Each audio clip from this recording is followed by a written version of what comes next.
Berita aktual, 28 September 2025. Madrid gelar pertemuan internasional untuk tekan Israel, hentikan serangan ke Gaza. Para menteri luar negeri dari berbagai negara Eropa dan Timur Tengah akan bertemu di Madrid pada hari Minggu dalam Forum Kelompok Madrid. Tujuan utama pertemuan ini adalah meningkatkan tekanan diplomatik terhadap Israel agar menghentikan serangan militernya ke jalur Gaza dan membuka jalur bantuan kemanusiaan. Menteri Luar Negeri Spanyol, José Manuel Álvarez, menegaskan bahwa mereka berupaya menggalang dukungan luas, baik dari negara-negara Uni Eropa maupun dunia Arab dan Islam, untuk menghentikan kekerasan dan mencegah Gaza berubah menjadi ladang kematian. Pertemuan ini juga akan membahas solusi dua negara dan memberikan dukungan untuk konferensi PBB yang akan datang di New York pada bulan Juni. Sejalan dengan itu, Uni Eropa sedang mempertimbangkan kembali perjanjian perdagangan dengan Israel, dan Inggris menghentikan pembicaraan perdagangan bebas karena menilai tindakan Israel di Gaza terlalu brutal. Di Spanyol sendiri, parlemen mendukung langkah embargo senjata terhadap Israel. Kelompok Madrid didukung oleh Uni Eropa, Liga Arab, dan OKI, dan sebelumnya telah menyerukan gencatan senjata serta mendorong pengakuan terhadap Palestina sebagai negara merdeka.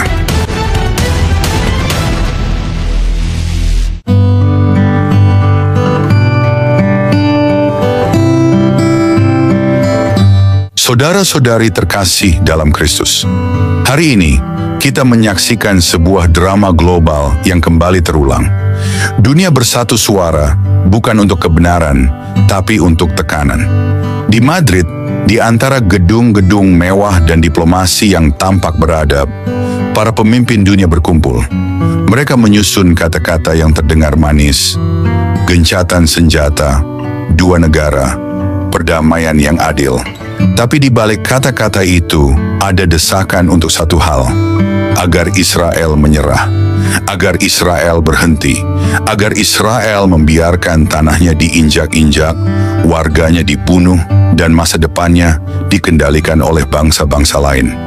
Media dunia pun serempak. Di layar televisi, halaman depan surat kabar, dan cuitan-cuitan para jurnalis, kita melihat reruntuhan di Gaza. Kita mendengar jeritan para korban di pihak Palestina. Tetapi, tanyakanlah ini, di manakah suara bagi anak-anak Israel yang dibantai? Di manakah suara dunia ketika teroris Hamas menembakkan ribuan roket ke kota-kota Israel? Di manakah empati mereka saat wanita-wanita Israel diperkosa dan dibunuh, bayi-bayi dibakar hidup-hidup pada 7 Oktober 2023, tragedi paling gelap yang menimpa Israel sejak Holocaust? Di manakah dunia ketika sirene perang meraung di Tel Aviv? Ketika roket-roket Hamas menghujani Yerusalem? Ketika keluarga Yahudi harus bersembunyi di bunker-bunker kecil di bawah tanah? Dunia memilih diam, dunia memilih lupa, dunia menutupi kekejaman dengan kata perlawanan. Mereka menyebut Hamas sebagai pejuang, bukan teroris. Mereka menyebut terowongan bawah tanah sebagai strategi, bukan pelanggaran terhadap kemanusiaan. Mengapa dunia begitu cepat lupa? Mengapa mereka lebih memilih untuk buta terhadap kebenaran? Saudara-saudari, di tengah tekanan dan kebisingan dunia, kita harus melihat dengan mata rohani. Ini bukan sekadar konflik geopolitik. Ini adalah pertarungan antara terang dan gelap. Ini adalah penggenapan nubuat di mana bangsa-bangsa akan berkumpul melawan Israel, dan di mana hanya Tuhan yang akan menjadi penolong sejati bagi umatnya. Firman Tuhan di Kejadian 12 ayat 3 berkata, "Aku akan memberkati orang-orang yang memberkati engkau, dan mengutuk orang-orang yang mengutuk engkau." Perkataan ini bukan sejarah, ini adalah firman yang masih bernafas hari ini. Janji Tuhan kepada Abraham, kepada Ishak, kepada Yakub, kepada Israel masih hidup. Mereka yang mencela Israel akan melihat tangan Tuhan bangkit melawan mereka. Mereka yang membela Israel meski dicemooh akan menikmati perlindungan surgawi yang tidak goyah. Janji itu masih hidup, tidak basi, tidak berubah, Tuhan masih bekerja dan Ia masih menatap Israel dengan kasih dan perkenanan. Bangsa-bangsa menuntut gencatan senjata, seolah-olah semua ini bisa diselesaikan dengan selembar kertas. Tapi mereka lupa bahwa musuh yang dihadapi Israel bukan hanya manusia. Hamas bukan hanya kelompok politik, mereka adalah pembawa kekelaman, pelayan kekacauan, dan alat kehancuran. Mereka membangun terowongan kematian di bawah rumah sakit, menempatkan markas di sekolah, dan menjadikan anak-anak mereka sendiri sebagai tameng hidup. Israel tidak sedang menyerang warga sipil, Israel sedang menghancurkan sumber teror. Ulangan 32 ayat 36a berkata, "Sebab Tuhan akan memihak kepada umatnya dan akan menyayangi hamba-hambanya." Tuhan berpihak? Ya, tentu saja Tuhan berpihak dan akan tetap berpihak kepada Israel. Meski dunia menyudutkan, meski diplomasi mencemooh, dan media memutarbalikkan fakta, Israel tidak sendirian. Ada tangan tak terlihat yang menopang mereka. Ada suara surgawi yang berkata, "Aku ada bersamamu, hai Israel. Jangan takut, saudara-saudari yang mengasihi Israel. Aku tahu betapa beratnya hari-hari ini. Kita dituduh radikal, kita dianggap pembenci karena kita membela kebenaran. Tapi biarlah kita mengingat satu hal, Yesus pun ditolak, disalibkan, dan diludahi karena Ia berdiri untuk kebenaran. Kita berdiri untuk Israel bukan karena mereka sempurna, tapi karena Tuhan telah memilih mereka sebagai saluran janji, sebagai bangsa yang melahirkan Mesias, sebagai bukti hidup dari kesetiaan Allah." Mazmur 136 ayat 22 berkata, "Karena kasih setianya kepada Israel untuk selama-lamanya, sebab kasihnya kekal untuk selama-lamanya." Apakah kita akan membiarkan darah yang tertumpah di perbatasan Israel menjadi sia-sia? Apakah kita akan membisu saat teroris menuntut kemenangan melalui penderitaan orang-orang tak bersalah? Tidak, saudara. Kita akan berdiri teguh. Dunia boleh menyerukan damai, tapi damai tanpa kebenaran adalah pengkhianatan. Gencatan senjata tanpa pertobatan Hamas adalah panggung untuk kebohongan berikutnya. Solusi dua negara tanpa pengakuan atas keberadaan Israel adalah mimpi dari neraka. Israel tidak boleh mundur, tidak sekarang, tidak selamanya. Jika mereka berhenti, maka Hamas akan merayakan kemenangan bukan atas kemenangan diplomatik, tapi atas pembunuhan, penculikan, dan teror. Tapi Israel tahu mereka tidak sedang berjalan sendirian. Tuhan Israel adalah panglima perang mereka. Adonai Sevaot, Tuhan semesta alam. Yesaya 2 ayat 3b berkata, "Karena dari Sion akan keluar pengajaran dan firman Tuhan dari Yerusalem." Lihat Yerusalem hari ini, kota itu dikelilingi oleh kebencian. Tapi Tuhan berkata, Yerusalem adalah miliknya. Ia telah menetapkan kota itu sebagai pusat kerajaannya yang kekal. Yerusalem bukan milik PBB. Yerusalem bukan milik dunia. Yerusalem adalah milik Tuhan. Saudara-saudari, jangan goyah, jangan diam. Di saat dunia memusuhi, kita justru harus bersinar lebih terang. Suarakan kebenaran, doakan perdamaian Yerusalem. Berikan suara bagi mereka yang dibungkam. Berdirilah bagi Israel. Zakharia 2 ayat 8b berkata, "Barang siapa menjamah kamu, ia menjamah biji mataku." Israel bukan bangsa biasa, mereka adalah biji mata Tuhan. Dan siapapun yang menyerang Israel sedang berhadapan langsung dengan Allah sendiri. Ini waktunya gereja bangkit. Bukan untuk menjadi politis, tetapi untuk menjadi profetis. Untuk berbicara atas nama Tuhan. Untuk mengingatkan dunia bahwa Yesus akan datang. Bukan ke Washington, bukan ke Paris, tapi ke Yerusalem. Zakharia 12 ayat 10 berkata, "Mereka akan memandang kepada Dia yang telah mereka tikam, dan mereka akan meratapi. Dia seperti meratapi anak tunggal." Akan tiba waktunya, Israel akan melihat Mesias mereka. Dan itu akan terjadi di Yerusalem, tanah yang hari ini sedang diperjuangkan. Jangan menyerah dalam doa. Jangan lelah dalam pengharapan. Dunia boleh menekan, tapi Tuhan sedang menopang. Dunia boleh berteriak, tapi surga sedang bersuara. Dunia boleh mengepung, tapi Tuhan akan mengelilingi Israel dengan perlindungannya. Hari ini para pemimpin dunia berkata, sudah cukup, Israel harus berhenti. Tapi kita tahu kebenaran yang lebih tinggi. Pertempuran ini belum selesai, karena musuh kebenaran masih hidup.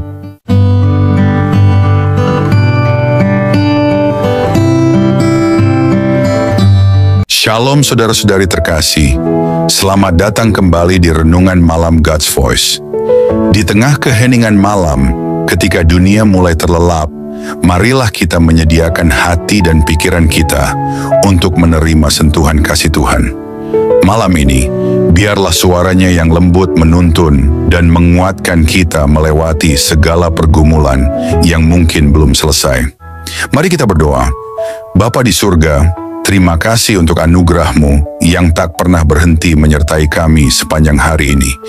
Kini, saat malam tiba, kami datang untuk berdiam di hadapan-Mu.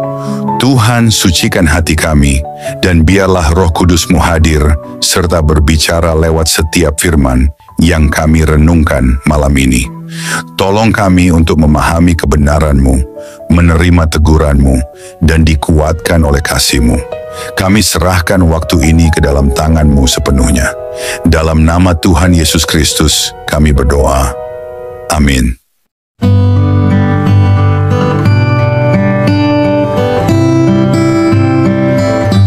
Saudara-saudari terkasih dalam Kristus, hari ini, mari kita membuka mata. Mari kita arahkan hati kita bukan kepada suara dunia, melainkan kepada suara Tuhan yang hidup. Sebab dalam hari-hari terakhir ini, kita sedang menyaksikan bagaimana kebenaran diinjak dan bagaimana umat Tuhan ditekan dari segala sisi. Dan pusat dari semuanya adalah satu bangsa kecil, Israel. Bangsa yang dunia coba bungkam, tapi Tuhan justru angkat tinggi. Hari ini, dunia kembali menekan. Suara dari Madrid, suara dari Uni Eropa, dari negara-negara Arab, dari ruang-ruang diplomasi yang megah dan nyaman, menggema ke seluruh dunia. Semuanya menuding satu pihak, Israel. Mereka mendesak Israel untuk menghentikan perang. Mereka memaksa Israel mundur. Mereka menyerukan solusi dua negara dan menyebutnya sebagai satu-satunya jalan damai.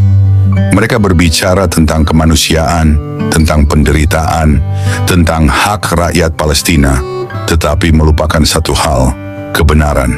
Perhatikanlah ini saudara, Israel tidak berperang karena kekuatan tentaranya. Israel tidak bertahan karena teknologi militernya. Israel bertahan karena ada janji Tuhan yang menopang mereka.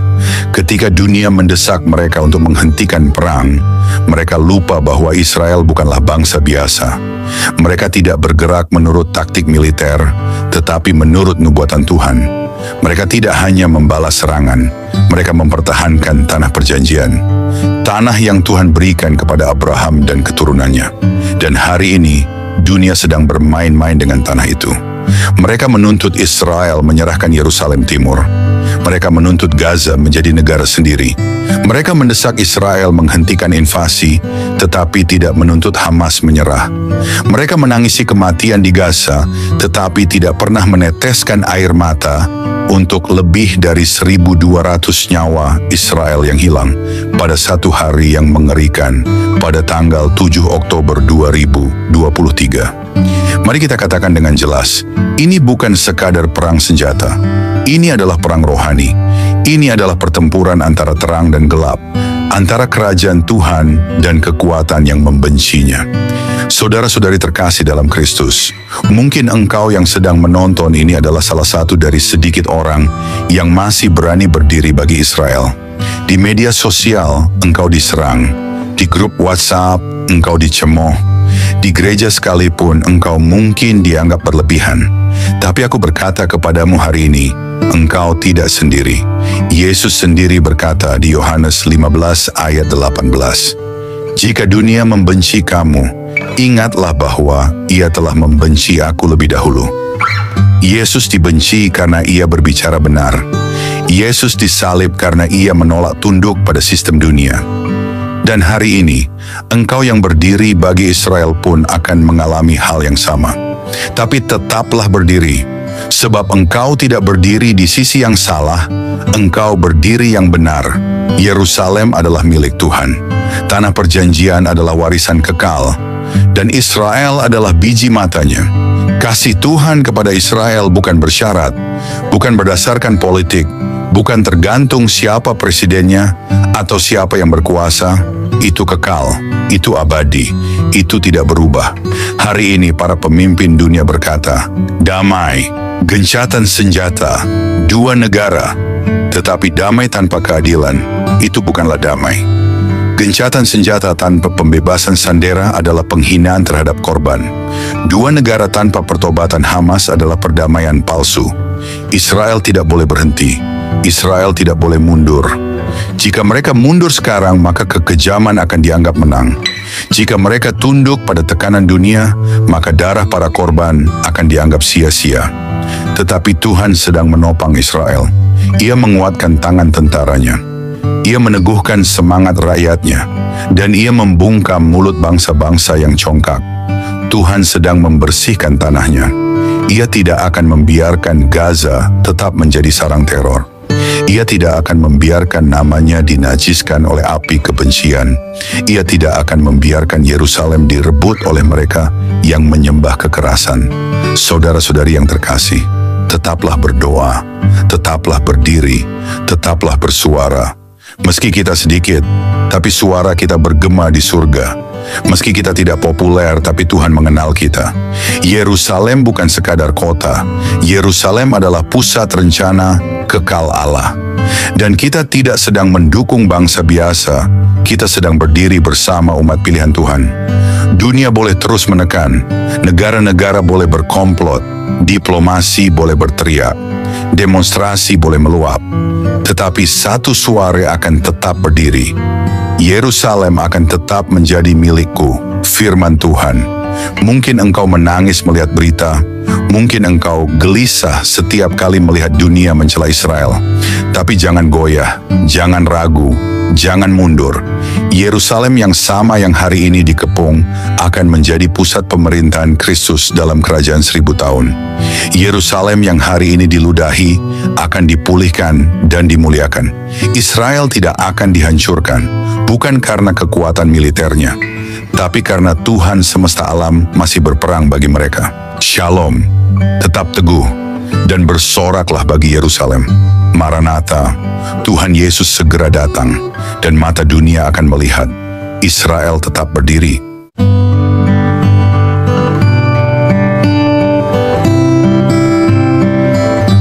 Mari kita berdoa. Bapa kami yang penuh kasih, di keheningan malam ini kami datang dengan hati yang penuh syukur. Setelah melewati satu hari yang penuh kesibukan, kami ingin berhenti sejenak, mengangkat mata kami ke surga, dan mengucapkan terima kasih kepadamu. Terima kasih Tuhan untuk nafas kehidupan yang Engkau berikan sejak fajar menyingsing. Terima kasih untuk setiap langkah yang dapat kami jalani, untuk setiap tugas yang dapat kami selesaikan, dan untuk setiap perjumpaan yang Kau izinkan terjadi hari ini. Bahkan di tengah kelelahan, kami melihat kebaikan-Mu menyertai kami dalam setiap detik kehidupan.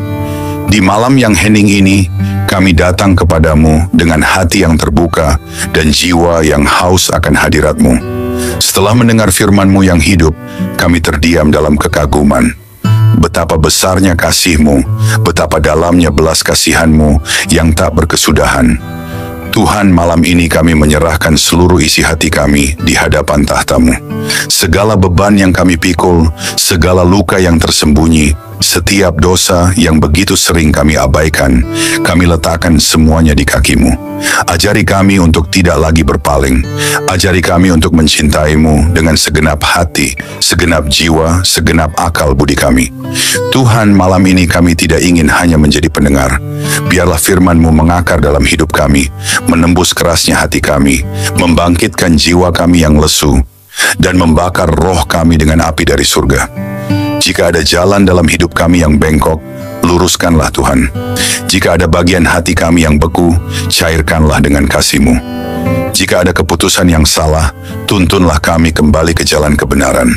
Ya Tuhan, dalam keheningan malam ini, kami rindu berpisik di hadapan-Mu. ambillah seluruh hidup kami, bentuklah kami seturut gambar-Mu. Jadikan hidup kami alat bagi kemuliaan-Mu, bukan untuk ambisi kami sendiri.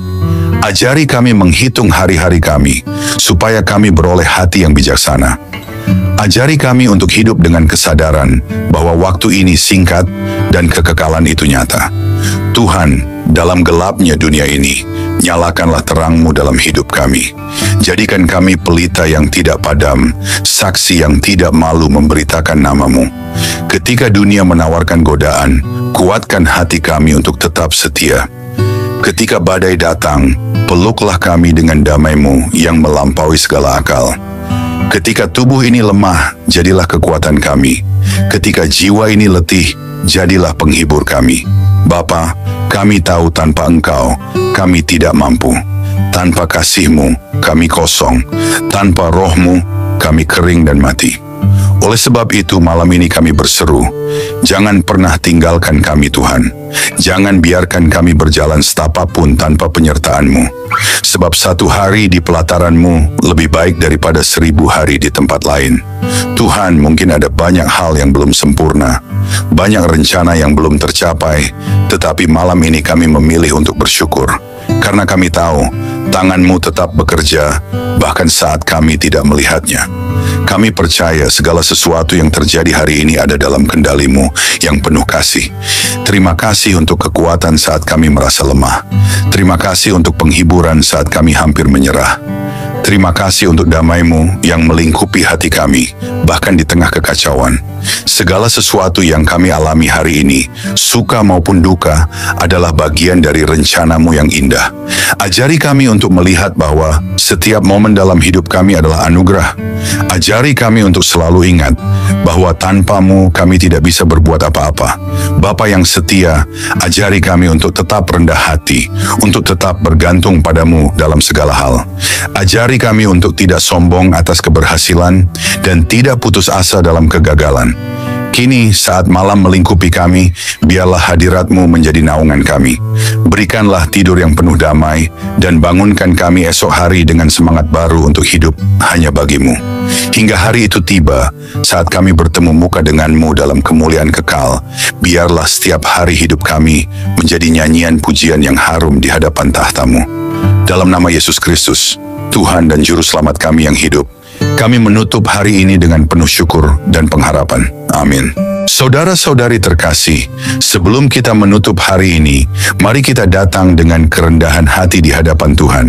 Kita mengangkat suara, mengangkat hati, dan dengan penuh iman, kita berdoa sebagaimana Tuhan Yesus sendiri mengajarkan kita. Mari kita ucapkan bersama. Doa Bapa kami. Bapa kami yang di sorga, dikuduskanlah nama-Mu, datanglah kerajaan-Mu, jadilah kehendak-Mu di bumi, seperti di sorga. Berikanlah kami pada hari ini makanan kami yang secukupnya, dan ampunilah kami akan kesalahan kami, seperti kami juga mengampuni orang yang bersalah kepada kami. Dan janganlah membawa kami ke dalam pencobaan, tetapi lepaskanlah kami daripada yang jahat. Karena Engkaulah yang mempunyai kerajaan dan kuasa dan kemuliaan sampai selama-lamanya. Tuhan memberkati engkau dan melindungi engkau. Tuhan menyinari engkau dengan wajah-Nya dan memberi engkau kasih karunia. Tuhan menghadapkan wajah-Nya kepadamu dan memberi engkau damai sejahtera. Amin.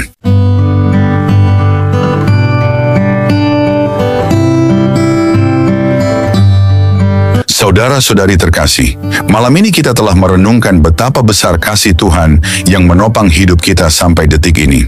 Biarlah setiap kebenaran yang telah kita dengar tidak berhenti hanya di telinga, tetapi bertumbuh di hati, mengubah hidup kita hari demi hari, hingga kita menjadi serupa dengan Kristus, Sang Terang Dunia. Jangan biarkan malam ini berlalu begitu saja. Bangunlah komitmen baru di hadapan Tuhan, dan tetaplah haus akan firman-Nya, sebab hanya dalam Dia kita menemukan hidup yang sejati. Jangan sia-siakan firman yang telah ditaburkan. Responilah dengan segenap hidup, dengan segenap jiwa. Biarlah malam ini menjadi malam perubahan, malam perjumpaan sejati dengan Tuhan. Terima kasih sudah setia mendengarkan renungan malam ini. Jika renungan ini memberkati, jangan lupa untuk like, subscribe, dan bagikan kepada lebih banyak jiwa yang membutuhkan sentuhan kasih Tuhan. Karena melalui satu langkah kecil dari saudara, Tuhan dapat menjangkau ribuan jiwa yang haus akan keselamatan.